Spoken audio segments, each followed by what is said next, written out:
Dreamscape presents Fixin To Die by Tonya Kappes, narrated by Hillary Huber.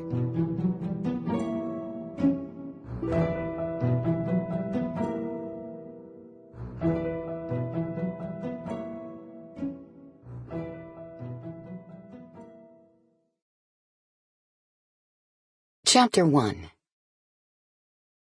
Calling all units, calling all units.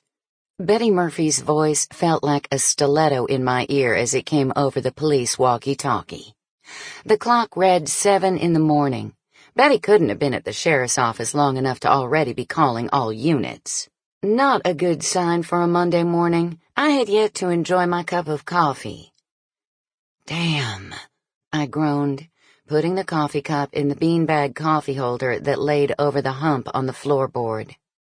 It was too early for anyone in Cottonwood, Kentucky to be out and about, much less needing assistance from the sheriff's department. Well, unless it was about the multiple coyote sightings that had been reported throughout the county, which weren't unusual for this time of year. In that case, I had my 12-gauge nestled on the back seat, ready to scare them away.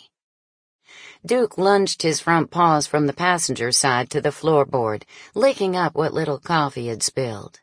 There was no way he was getting all of his 90-pound body squeezed down on the floorboard. "Kenny, you there?" Betty asked again, before I could unvelcro the walkie-talkie from my shoulder. "Calling all units." I wasn't sure why she'd be calling for all units when the only unit was me. And Betty was well aware of that fact. Holding the steering wheel steady with one hand, I reached up and grabbed the police radio. "Betty, I'm here." I twisted the windshield wipers on to get what was hopefully the last of the lingering rain we'd had over the past few days. "What do you have for me?" "Oh, God, Kenny." She sounded out of breath, rushing over my nickname, short for Kendrick. "I mean, Sheriff Lowry, I barely got in the door and put my pocketbook down before the phone started ringing." She didn't skip a beat. "Ronald Walton is dead, and you better get over there before the rest of the town hears about it and beats you there." I jerked forward when I brought the old wagoneer to an abrupt stop. I scooted up on the edge of my seat and looked out the windshield and over the hood to make sure the engine wasn't lying on the pavement. "What?" Shock came over me. I stared out the window.